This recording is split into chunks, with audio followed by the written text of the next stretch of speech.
একটা কথা জানো তো, সকালে শুরুটা যদি একটু নিজের যত্ন দিয়ে শুরু করা যায় না, তাহলে গোটা দিনটা অনেক পজিটিভলি হ্যান্ডেল করা যায়।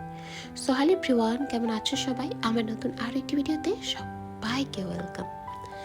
যেটা বলছিলাম না, সকালে শুরুটা যদি একটু সাজানো গুছানো, একটু নিজের যত্ন দিয়ে শুরু করা যায়, যে পজিটিভিটিটা নিজের মধ্যে কাজ করে না, এটাতে নিজের কনফিডেন্স অনেকটা বাড়ে। এবার দিন ভালো যাবে না খারাপ যাবে এটা তো সম্পূর্ণ ঈশ্বরের দান, তবু আমরা চেষ্টা তো করতেই পারি, তাই না বলো? যাই হোক, পাপা ঘুম থেকে ওঠার আগে আমার পুজোটা কমপ্লিট হয়ে গেছিলো। আর ওই যে বলি না, পাপা ঘুম থেকে উঠলে আমি সব কাজ ছেড়ে ওকে আগে কোম্পানি দিই। অনেক ছোট্ট থেকে জানো তো, ওকে ঘুম থেকে ওঠার পরেই হালকা ঈষৎ উষ্ণ গরম জল খাওয়াই, সেটাই খাওয়াচ্ছিলাম। আর কিচেনে এসে আমি না নীলকে বললাম অনেকদিন পনির খাওয়া হয়নি, একটু পনির নিয়ে আসার জন্য।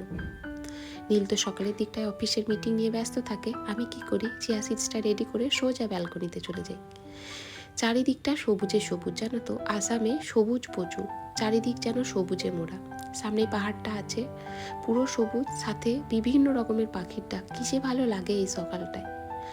ব্রেকফাস্ট রেডি করতে এসেছি। ব্রেকফাস্টে আজকে বানাচ্ছি পোহা। আমরা না এতদিন ধরে সুপার মার্কেটে যে পাতলা চিড়েটা হয় ওটা ইউজ করতাম, ওটাতে খুব একটা ভালো পোহাটা বানানো হয় না। এটা পাশের লোকাল একটা দোকান থেকে নিয়ে এসেছি। এটা না কি ঢেকি ছাটা চিড়ে বললো, তবে এটা পারফেক্ট পোহা বানানোর